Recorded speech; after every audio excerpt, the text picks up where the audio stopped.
مولا علی شیر خدا نے اپنی زندگی ساری 9 سال کی عمر تھی جب کلمہ پڑھا تھا، 9 سال حضور نے سب گھر والوں کی دعوت پکائی، اور جب سب لوگ آ گئے سارے خاندان والے، تو فرمایا میں اللہ کا نبی ہوں، کون کون میری مدد کرے گا؟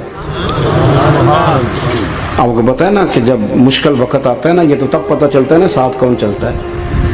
امیر آدمی ہو نا جس کے پاس 10 کروڑ روپیہ ہو اور وہ اپنے مکان کا تیسرا لینٹر ڈالنے لگے نا، تیسرا، تو سارے بڑے بڑے لوگ آ کے پوچھتے ہیں چودھری صاحب کوئی ضرورت ہوئی تو بتانا، پیسے پوچھے۔ تو غریب آدمی کی چھت گر جائے تو اسے کوئی بھی نہیں پوچھتا، بلکہ جن سے تعلق ہوتا ہے وہ بھی موبائل بند کر لیتے ہیں، وہ کہتے ہیں اب اس نے واپس کیسے کر دیں۔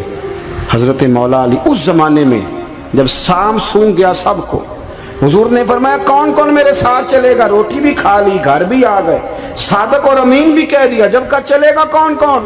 چپ کر گئے۔ تو حضرت علی کہتے ہیں جب میں نے حضور کے چہرے پر ذرا پریشانی دیکھی نا، یہ چلتے کیوں نہیں؟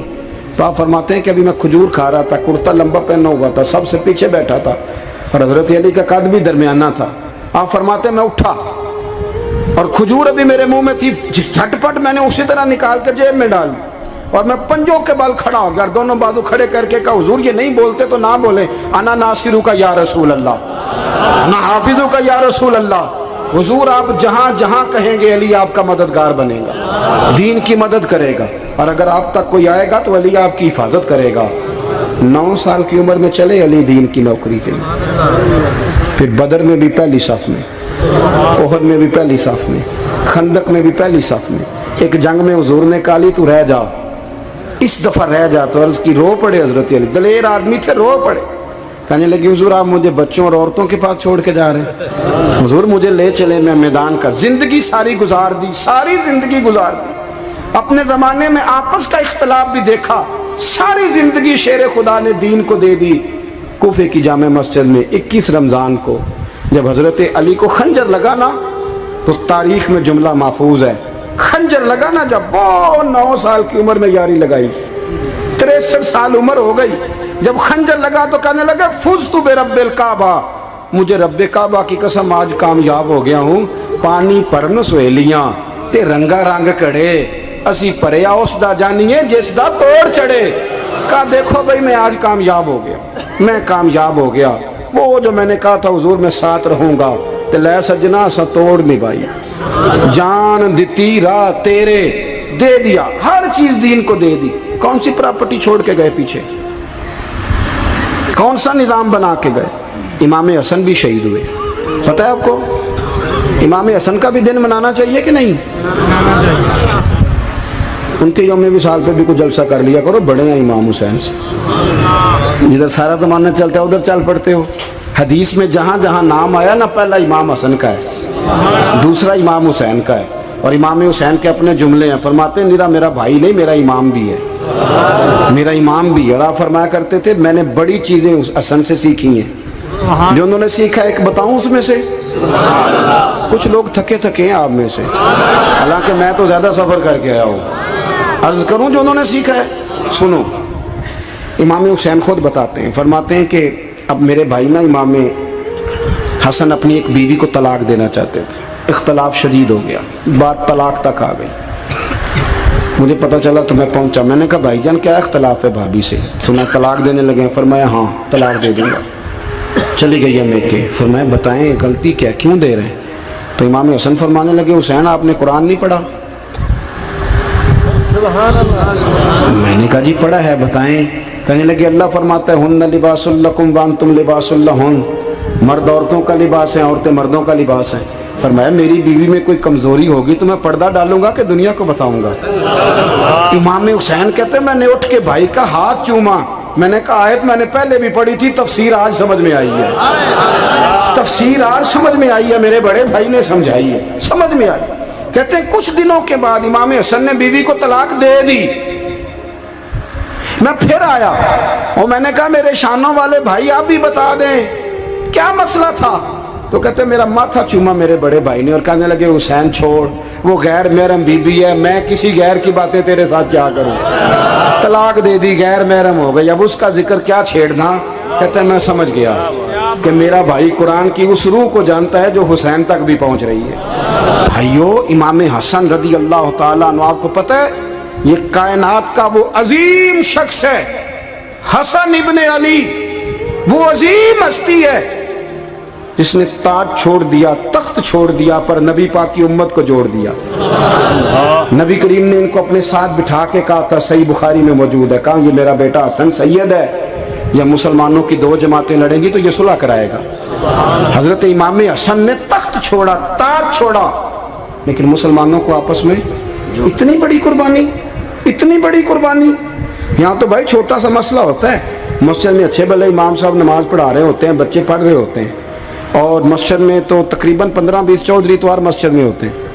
تھوڑے پنڈ تے نہیں ہیں جی؟ چلو اللہ کا شکر ہے جی، اتنے نہیں تھوڑے نے، چلو اللہ کرے وہ بھی نال ہی رل جان، درویش ہی چنگی چدرا دا کی کرنا ہے۔ تو ویسے میں نے دیکھا ہے تھوڑی سی جو کسی شہر کی بڑی مسجد ہوتی ہے اس میں 15-20 چودھری ہوتے ہیں، اور مولوی صاحب کی مجبوری ہے سب کی مان کے چلنا، دو کی نہ مانے قاری صاحب، دو کی۔ اب وہ یہ نہیں دیکھیں گے کہ دین کا نقصان ہو رہا ہے، مسجد کا مسئلہ ہے، بچوں کا مسئلہ ہے، ان کو تو ذات کا مسئلہ ہے، میری نہیں مانی لیا تھا چھٹی۔ وہ خدا کے بندو، ہم 2 منٹ کے لیے چدراہٹ نہیں چھوڑتے، دین کا نقصان کر دیتے ہیں۔ امام حسن نے پوری حکومت چھوڑ دی، پوری حکومت۔ اتنا بڑا سخی کم آپ کو ملے گا جو سخاوت کرے اور نبی کی امت کو بچائے صلی اللہ ہو۔ یہ بات بیان نہیں ہوتی، اکثر نہیں ہوتی، شاید پورے کربلا میں آپ نے نہ سنی ہو، اللہ ماشاءاللہ۔ اس کو سمجھے امام حسن۔ اور پھر مزے کی بات، امام حسن بھی شہید ہوئے، انہیں زہر دیا گیا، اور جب وہ شدید بیمار ہو گئے نا، زہر اثر کر گیا، تو امام حسین آئے، بڑے پریشان ہوئے، رو پڑے، کہنے لگے بھائی مجھے بتاؤ کس نے زہر دیا؟ تو امام حسن کہنے لگے حسین مجھے شک ہے ایک شخص پر، لیکن شک ہے بھائی، اگر صرف شک ہے تو میں کسی بے گناہ کو بدنام کیسے کر دوں، تمہیں کیسے نام بتا دوں؟ یہ نامعلوم پرچے کراتے نہیں ہم روز نامعلوم پرچے، جس پہ دشمنی ہے اس کا نام لکھا دو، ختم ہو گئی بات۔ امام حسن کی تربیت دیکھو، فرمانے لگے جس پر مجھے شک ہے اس کا نام بتا دوں، تو اگر وہ نہیں تو بے گناہ کا ذکر کیسے کر دوں؟ تو امام حسین فرمانے لگے بھائی جان اگر وہی ہوا تو آپ فرمانے لگے اگر وہی ہوا نا تو حسین پھر بھی تو چھوڑ دے، میں نے رب کے سپرد کر دیا، اللہ بہترین انتقام لینے والا ہے۔ اللہ اتنا بڑا حوصلہ سیدہ کے بیٹے کا، شیر کے بیٹے کا، شیروں جیسا کلیجہ، اتنا دل دریا سمندروں ڈونگے، کون دلاں دیاں جانے۔ او بھائی تھوڑا حوصلہ کر، جتن تے ہر کوئی کھیڈے، تو ہارن کھیڈ فقیرہ، اور جتن دا مل کوڈی پیندی ہارن دا مل ہیرا۔ او کہیں بیک بھی تو ہو نا، کہیں تو درگزر بھی تو کرنا، کہ ہر جگہ چھا کے رہنا ہے، ہر جگہ چھا کے رہنا ہے۔ میرے ایک سنگی ہیں، آپ کو پتہ ہے یہ جو سٹیج پہ بیٹھنے والے لوگ ہوتے ہیں نا، یہاں تو اچھے لوگ بیٹھے ہیں، میری طرح کے جو لوگ، جو سٹیج پہ بیٹھنے کا عادی ہو جاتا ہے وہ نیچے بیچارہ بیٹھ بھی نہیں سکتا، یہ مسئلہ ہو جاتا ہے۔ میں اکثر کہتا ہوں کہ کبھی نیچے بیٹھ کے تو دیکھو کیا فرق ہوتا ہے۔ اگر کسی بندے کی کوئی شان ہے تو وہ جو سب سے پیچھے بیٹھا ہے اس کی شان ویسی کی ویسی ہے، کوئی کمی آ جائے گی؟ کچھ بھی نہیں۔ مجھے ذاتی طور پر دیانتداری سے کہتا ہوں، مسجد میں بیٹھا ہوں، جب میرے آنے پہ لوگ نعرے لگاتے ہیں مجھے تکلیف ہوتی ہے۔ میں کہتا ہوں یار نبی پاک کی نعت چل رہی تھی، اس کا ادب زیادہ ہے یا اجمل قادری کا ادب زیادہ ہے؟ چھوڑیں آپ، جو آیا ہے وہ بیٹھ جائے گا، ختم ہو گئی بات۔ اور ویسے بھی جو لوگ جلسوں کے لیے محنت کرتے ہیں نا، بیچارے اشتہار لگاتے ہیں، مسجد کی صفائی کرتے ہیں، جو لنگر پکاتے ہیں، وہ تو اسٹیج پہ آتے ہی نہیں، حالانکہ زیادہ ثواب تو ان کو ملتا ہے، وہ تو پیچھے چھپے ہوتے ہیں۔ میں کئی دفعہ مجھے پتہ چل جائے نا اس کارکن نے زیادہ کام کیا اس جلسے کے لیے، تو میں اس کے کان میں کہتا ہوں میرے لیے بھی دعا کری، اس لیے کہ تو نے محنت کی ہے، تیرا اجر اور ہے۔ ہم تو شان سے آئے بیٹھے اور چھٹی کر گئے۔ بھائی تھوڑا پیچھے بھی دیکھے، نبی کریم کے پورے خاندان کی قربانیاں، پورے خاندان۔ دوپہر کو کھانا نہ پکا ہو تو ہمارے بچے موبائل توڑ دیتے ہیں، اور شام کو مرضی کا نہ پکا ہو تو واک آؤٹ کر جاتے ہیں، کہتے ہیں لے آؤ پیسے پھر برگر لے آئیے، میری مرضی کا نہیں پکا۔ سیدہ فرماتی ہیں میرے گھر میں مہینہ چولہا نہیں جلا، مہینہ چولہا۔ 3 روزے رکھے سیدہ فاطمہ نے، مولا علی نے، امام حسن نے، امام حسین نے، اور تینوں دن افطار کے وقت فقیر مانگنے آ گیا تو کھانا وہاں دے دیا۔ آپ کا کیا خیال ہے جو بے صبرا آدمی ہو وہ کربلا میں جا کے لڑے گا؟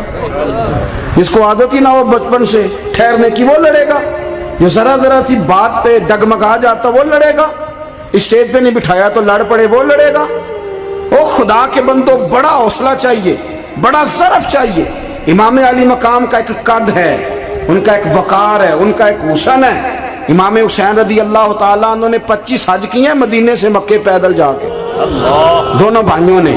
ہر روز 10 سپارے قرآن پاک کے امام حسین پڑھتے تھے۔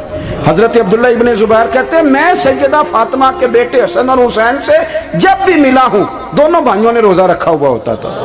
انہوں نے اپنی زندگی تقوی سے گزاری، پرہیزگاری اور سخاوت۔ سبحان اللہ۔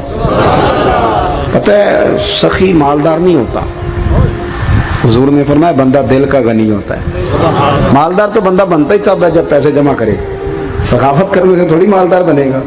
اس لیے درویش کہتے ہیں مالا والے سخی نہیں ہوندے، سخیاں کل مال نہیں ہوندا۔ سنیں بہت بڑی سخاوت کی اپنی زندگی میں، ساری زندگی سخاوت میں گزار دی، ساری زندگی۔ امام حسن نے بھی، امام حسین نے جو آیا دے دیا، جو آیا دے دیا۔ ہزاروں دینار آتے۔ ایک دن ایک فقیر مانگنے آ گیا تو امام حسن حسین دونوں تھے، کہنے لگا میں نے سنا ہے بڑے لاجپال ہو، غریب ہو، مہربانی ہو جائے۔ فرمایا بیٹھ جاؤ رزق آنے والا ہے۔ تھوڑی دیر گزری تو 3000 دینار آئے۔ ویسے میرے کو 3 لاکھ روپیہ ہوئے تو مسیطے کنے دینے چاہیے؟ میں اپنا تو پوچھنا، تھوڑا تو پوچھیا ہی نہیں، میں مشورہ پہ لینا۔ 3 لاکھ جو میرے کو ہوئے تو مسیطے کنے دینے چاہیے؟ تسی ظاہر ہے ان کو دیانتداری والا مشورہ ہی دینا ہے نا، جی نہیں کرنا جو ہی دسنا جی نا۔ کتنا 1000؟ ہاں میں کبھی کبھی پیار سے بات سناتا ہوں۔ ایک سنگی میرے پاس آیا، کہنے لگا سب دعا کرو اللہ میں پیسے دے میں وہ راج دیا گا۔ میں کہ یا اللہ انہوں 10 کروڑ دے، 9.5 کروڑ تیرے راج دے چھڑے گا۔ وہ بھی ہسی آئی ہے جی تسی ہسے ہو نا، آمین نہیں سوا کی، یا چپ کر گیا یا کورن لگ گیا۔ اور میں کہ کرما لیا آمین تے آگ تینوں تے 50 لاکھ پھر بھی پیا بچدا سی، لیکن اسی دعاواں وچ بھی 9.5 کروڑ دین لی تیار، ناراض نہ ہونا، دعاواں وچ بھی تیار نہیں، مزاج ہی نہیں، طبیعت ہی نہیں۔ سیدہ فاطمہ الزہرا کے پاس 40 اونٹ کھڑے تھے۔ ایک بی بی آئی، وہ کہنے لگی اماں جی یہ جو اونٹ کھڑے ہیں یہ میرے ہیں، اب بتائیں میں اللہ کے رستے میں دوں تو کتنے دوں؟ سیدہ فاطمہ کہنے لگی 1 بکری دے دے۔ وہ کہنے لگی حضور اگر آپ کے پاس 40 ہوتے تو آپ کتنے دیتی؟ سیدہ فرمانے لگی میں سارے کے سارے دے دیتی۔ تیرے لیے مسئلہ اور ہے، میرے لیے فتویٰ اور ہے، سارے دے دے۔ 3000 دینار آئے امام حسن اور حسین کے پاس، فقیر بیٹھا ہے۔ فقیر کہتا ہے میرے دل میں خیال تھا کہ 5-10 دے دیں تو میری موت بن جائے گی، پر مجھے نہیں پتا تھا کہ اتنے سخی گھرانے کے پاس آیا ہوں۔ 5-10 دے دیں تو موت بن گئی۔ کہتے امام حسن نے 3000 دینار میری ہتھیلی پہ رکھے اور میرا ماتھا چوم کے کہنے لگے یار میرا تو خیال تھا کہ تیرے انتظار پر تجھے کچھ ملے گا، پر یہ رکھ لے، مجھے پتا ہوتا کہ تجھے اتنا ملنا ہے تو میں تجھے انتظار نہ کراتا۔ جلدی دے، خود بھیک دے، خود ہی کہے منگتے کا بھلا ہو۔ اپنی زندگی نفاست سے گزاری اہل بیت، قربانی دے کے گزاری۔